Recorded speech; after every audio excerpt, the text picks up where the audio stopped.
O nosso diálogo interdisciplinar de hoje é com o professor adjunto da Faculdade de Direito de Recife, doutor em Direito pela Universidade Federal de Pernambuco, visiting scholar Harvard Law School e na Harvard Kennedy School of Government e no MIT. É conselheiro substituto do Tribunal de Contas do Pernambuco, é o professor Marcos Nóbrega. Olá, Marcos, tudo bem? Olá, Carlos Vinícius, tudo bom? É uma honra para mim, uma grande satisfação trocar ideias com o pessoal do Ministério Público. Bom, Marcos, nós estamos vivendo algo muito próximo a uma guerra, impondo ao Estado tomadas de decisões tão difíceis quanto nós vemos em uma guerra, né? Na Itália, nós assistimos, por exemplo, o país decidir quem deveria viver e quem deveria morrer. Nesse aspecto de decisões, há outras tantas que deverão ser tomadas. Eu queria que você começasse falando sobre os gastos públicos em tempos de pandemia. Como é que o Estado deve agir para evitar os efeitos colaterais econômicos ou, se não for possível, evitar, ao menos, aplacar os impactos econômicos dessa crise? Veja, eu acho que, conforme muito bem você sinalizou, a gente está vivendo uma grande crise, né? Como se diz, um cisne negro, né? Quer dizer, uma situação excepcional que ninguém acreditava que isso pudesse acontecer. E essa crise, como todo mundo sabe, vai levar e vem levando a uma recessão mundial de proporções inimagináveis, não é? Estima-se que o PIB brasileiro pode recuar 2%, mas não se sabe, porque vai depender do período, não só que essa crise se demandará no Brasil, como também no mundo todo. A gente não sabe o que vai acontecer nas cadeias de suprimento, a gente não sabe como se dará o retorno da economia chinesa, que nós somos muito dependentes da economia chinesa, de tal sorte que a gente tem que tomar medidas extraordinárias para tentar vencer e minimizar essa crise. Eu acho que o grande debate que nós temos hoje é como a gente vai fazer a chamada travessia fiscal.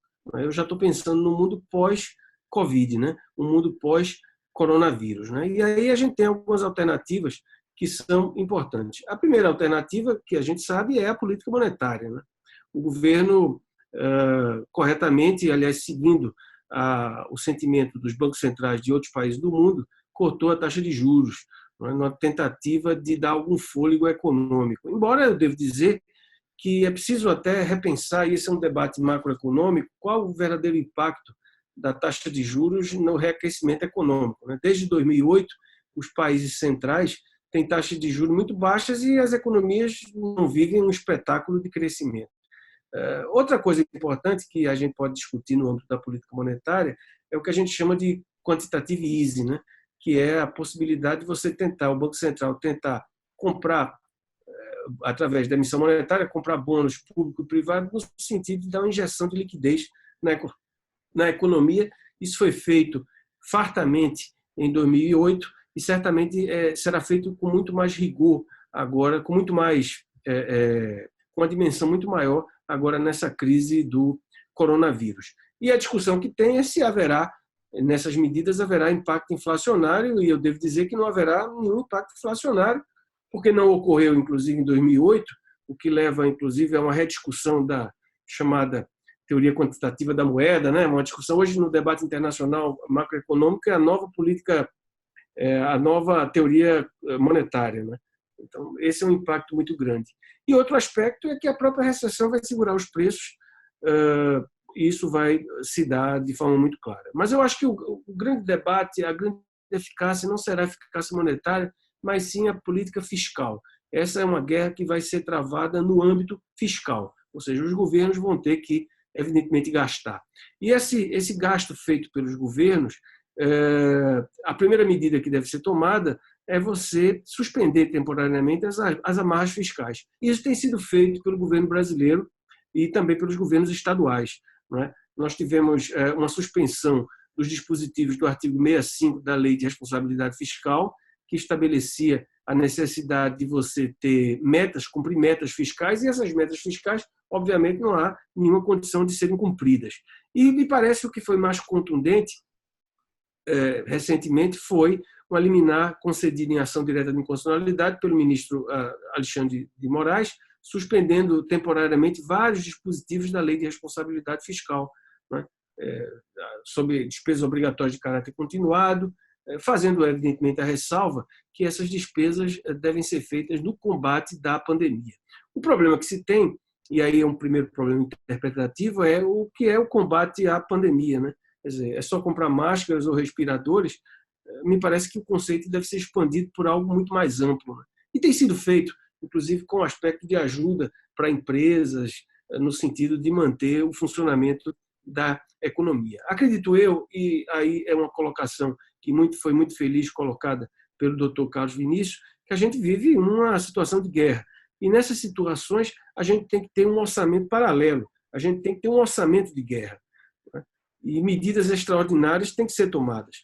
Por exemplo, não há possibilidade, e até é objeto até de um artigo que eu escrevi semana passada no Estado de São Paulo, no Estadão, não há possibilidade, por exemplo, de utilizar mecanismos tradicionais como empréstimo compulsório. Medida compulsória não dá, por emenda, por lei complementar, não dá tempo. E também você tem que usar créditos extraordinários, você tem que usar inventividade para suspender essas amarras fiscais. O que vai demandar, no meu entender, professor Carlos Vinícius, um esforço muito grande pós-pandemia, pós-crise, no sentido do controle desses gastos, para que não haja excessos, etc. E tal. Mas me parece que o tema que me parece mais importante dentro disso tudo, dentro de um contexto pós-pandemia, pós-Covid-19, é o que eu devo dizer que é um turning point no direito administrativo. Eu tenho visto muitos artigos recentemente de pessoas se vangloriando, né, chamando a atenção de que o direito administrativo raiz voltou por conta das requisições administrativas, etc., dizendo, não, na verdade é o poder de polícia que tem que ser festejado, etc. Tal. É possível, o Estado tem que agir com uma força maior em situações excepcionalíssimas, mas eu acho que se instala hoje, nessa crise e na pós-crise, um turning point do direito administrativo brasileiro.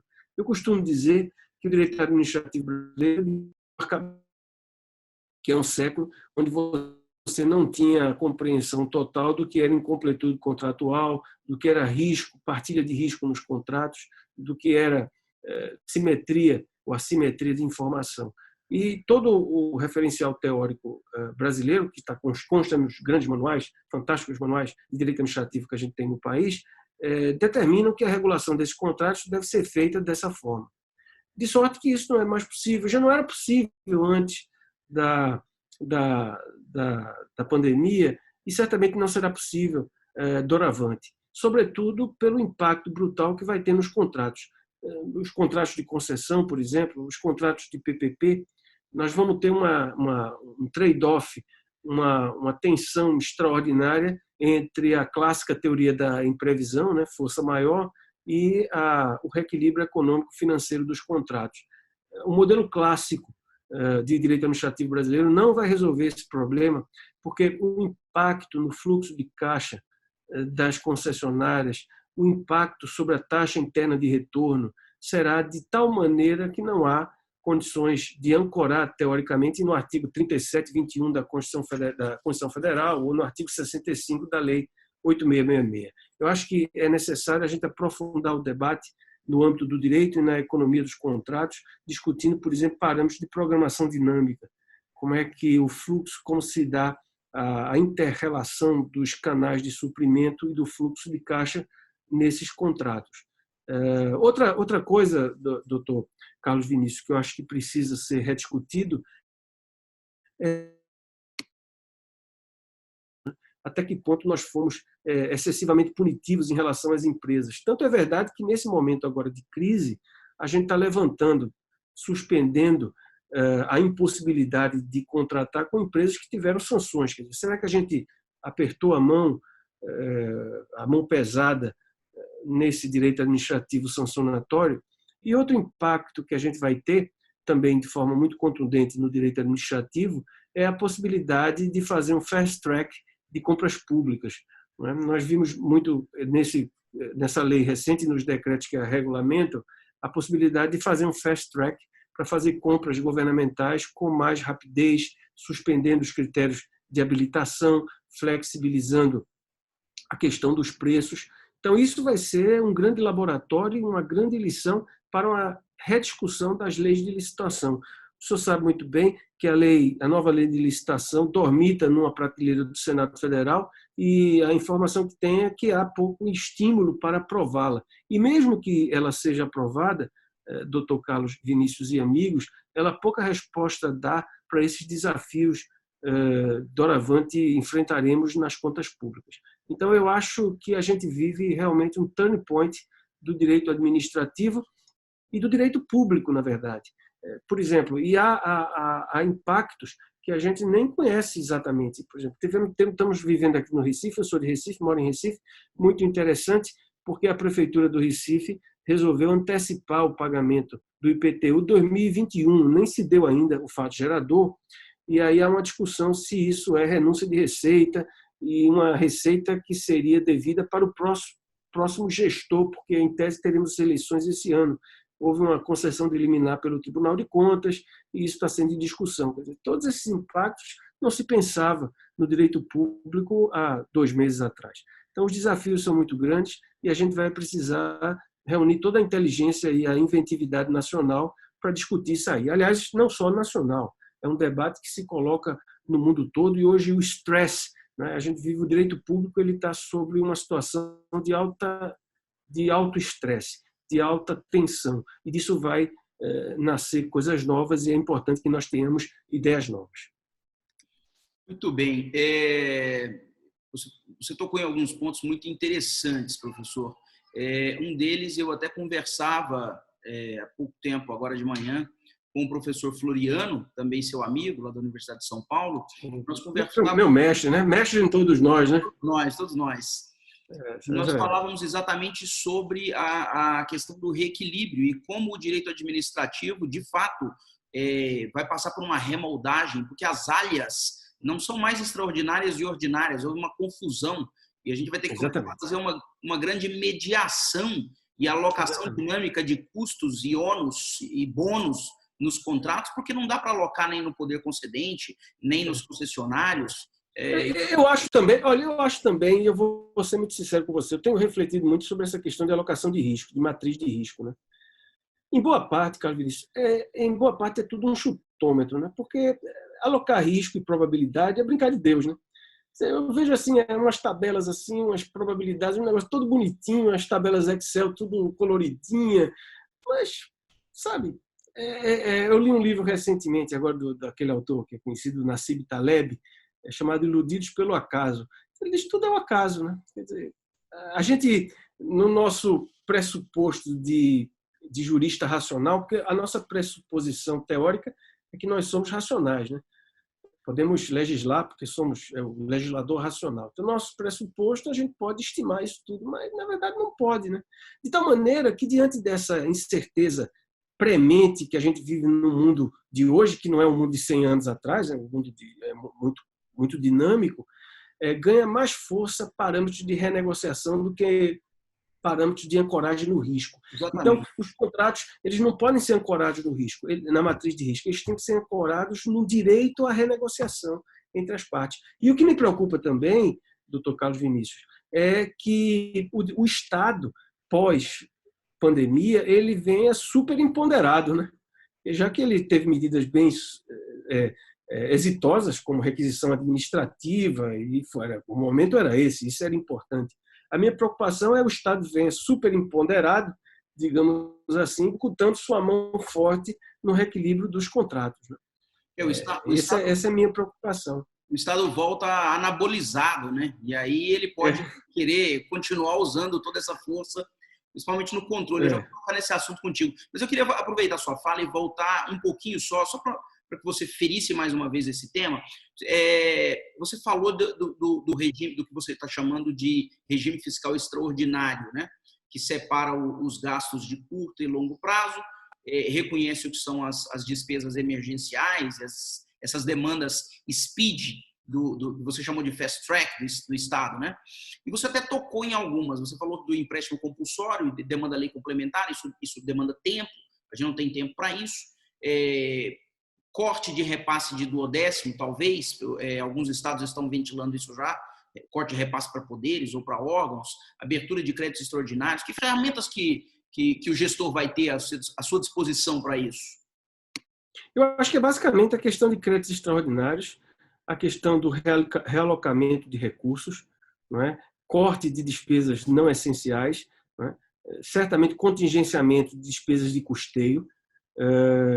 Por exemplo, se fala muito, embora eu acho até que isso já foi superado, a possibilidade de diminuir o salário de servidor, eu acho que há muito desperdício, né? Eu não tenho nenhuma dúvida, eu como controlador há muitos anos, quer dizer, não falta dinheiro assim, para educação, tem muito dinheiro para a saúde. Agora, a ineficiência é um negócio absurdo, né? Quem sabe não serve de lição essa crise toda, nesse desespero todo, para a gente aprender de uma vez por todas que a gente precisa melhorar a qualidade do gasto público, né? Como ter um sistema de controle desconexo?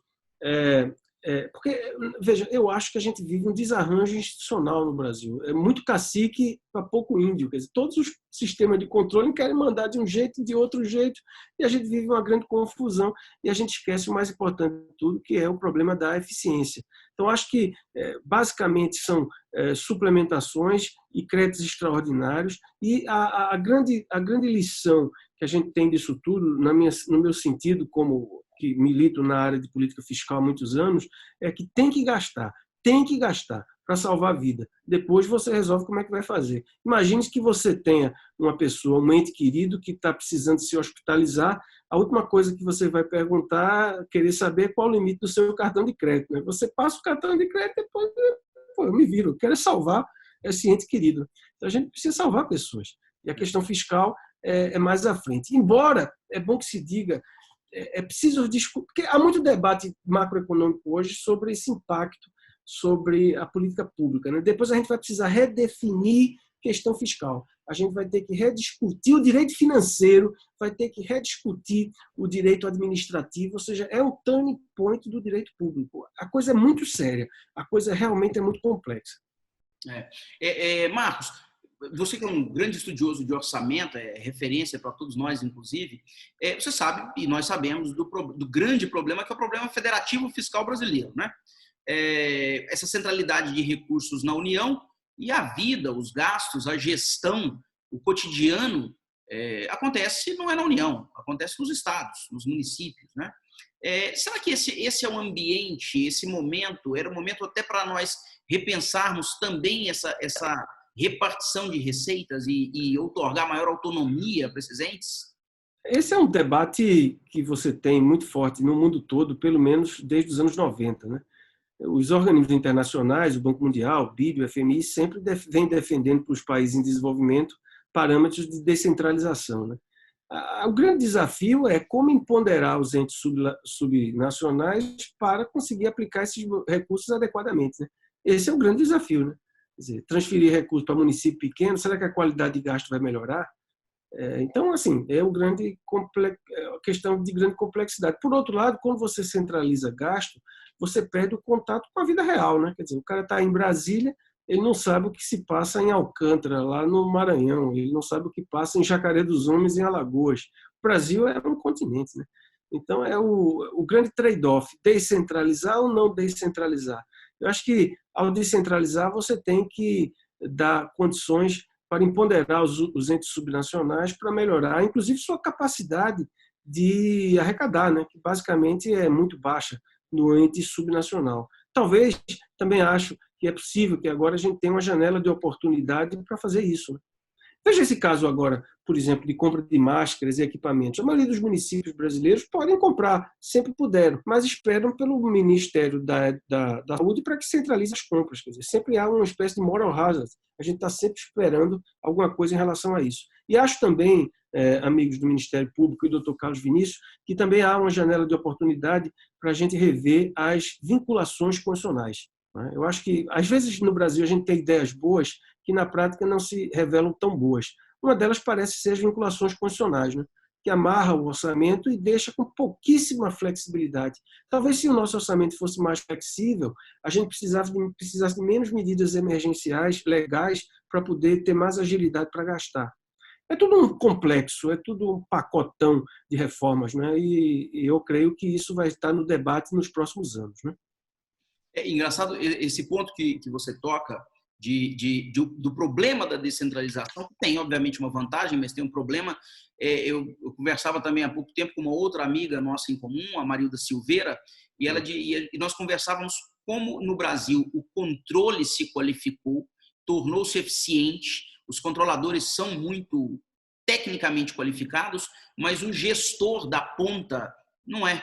Então, a gente vai encontrar essa discrepância de qualificação, de eficiência dos dois, né? Entre o controle e quem ordena e quem toma a decisão política. Não, veja, embora a gente tenha falado sobre concessões, sobre coisas chiques, né? Eu não sou como o professor Floriano, eu sou um administrativista comezinho, né? Do dia a dia, né? Porque eu julgo prefeituras de pequeno porte, né? E realmente é uma tragédia, né? Quer dizer, infelizmente, doutor Carlos Vinícius, no âmbito de pequenos municípios, infelizmente, metade é capaz, no caso da burocracia, metade é capaz de nada e metade é capaz de tudo, né? A gente está entre a ineficiência absoluta e a malversação de recursos públicos, né?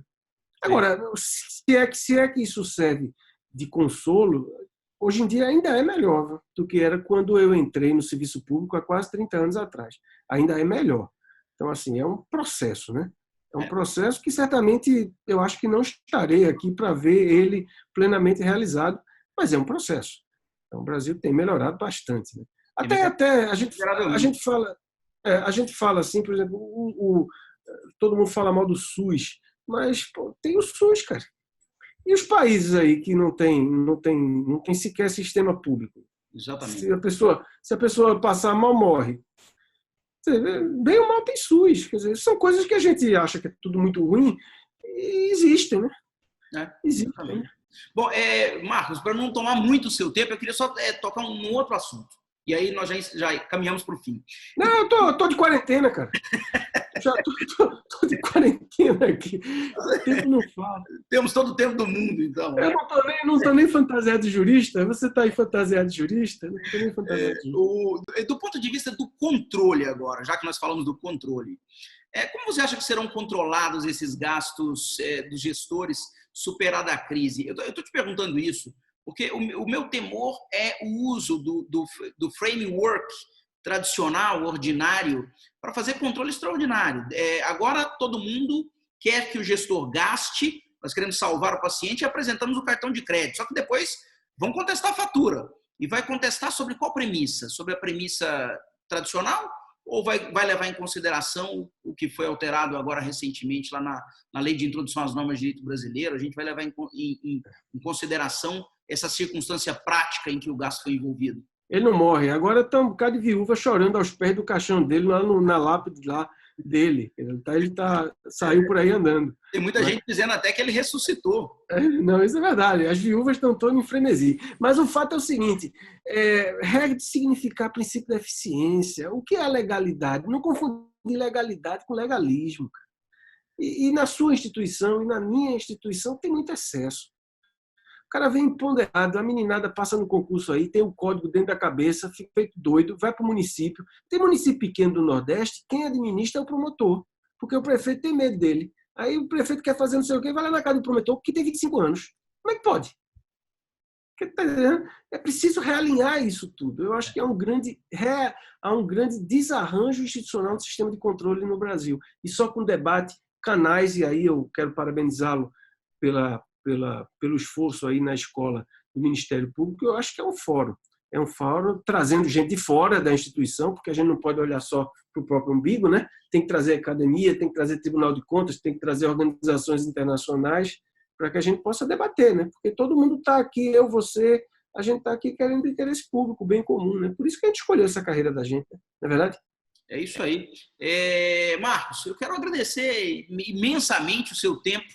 Eu que agradeço. Você dividir conosco essa sua inteligência incomum, esse seu olhar sempre crítico ao direito, e é muito interessante. Eu estava lembrando agora, antes de nós começarmos, que nós nos conhecemos há pouquíssimo tempo, em um evento só, e foi uma empatia imediata, depois não paramos de conversar, acho que foi em Cuiabá, né? Cuiabá, é verdade. Na calorosa Cuiabá. Isso é verdade. Então, eu agradeço imensamente a sua participação nos diálogos interdisciplinares e espero muito em breve te encontrar novamente na escola para outros eventos e reflexões bastante mais verticais. Acho que a gente vai ter muito material de trabalho para o direito público. A gente vai receber a gente está recebendo agora muito ingrediente para processar e ver o que nós vamos fazer com isso depois. Eu quero agradecer a todos os amigos do Ministério Público, agradecer especialmente a você, parabenizá-lo pelo trabalho e dizer que depois que passar isso tudo, eu quero lhe dar pessoalmente um caloroso abraço. Tá bom, amigo? Fechadíssimo. Obrigado, hein? Um abraço, professor. Um abraço. Tchau.